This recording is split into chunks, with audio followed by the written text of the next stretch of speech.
ఏంటి మనోజ్ తల్లిగా ఉన్నావు? సార్ మా క్లాస్లో హర్ష అనే స్టూడెంట్ ఉంటాడు. అనేక స్టడీలోను స్పోర్ట్స్లోను అన్నిట్లో ఫస్ట్.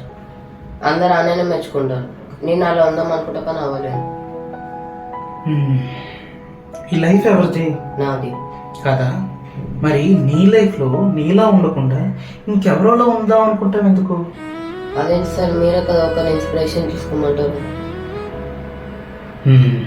నేను ఇన్స్పిరేషన్ తీసుకోమన్నా, కంపారిజన్ చేసుకోమన్నా. ఇన్స్పిరేషన్ అంటే ఒకరిని చూస్తూ మనలో ఉండే బలాన్ని గుర్తించడం. అదే కంపారిజన్ అంటే ఒకరిని చూస్తూ మనల్ని మనం తక్కువ చేసుకోవడం. రెండింటికి చాలా తేడా ఉంటుంది. సో ముందు నీలో ఉండే బలాలు, ప్రత్యేకత గుర్తించు. ఎంతసేపు నువ్వు వాడు ఎలా చేస్తున్నాడు, వీడు ఎలా చేస్తున్నాడు, వాళ్ళనే అమ్మలేకపోతున్నానంటూ ఫోకస్ మొత్తం అక్కడే పెడుతున్నావు. ఒక్కసారి ఆ ఫోకస్ నీ మీద నువ్వు షిఫ్ట్ చేసుకో. ఎంతసేపు మనం వేరే వాళ్ళతో పోటీ పడితే అయితే గెలుస్తాం లేదా ఓడిపోతాం. గెలిస్తే సంతోషం, కానీ ఓడిపోతే బాధ. అంతే, అక్కడితో అంతా ఆగిపోతుంది.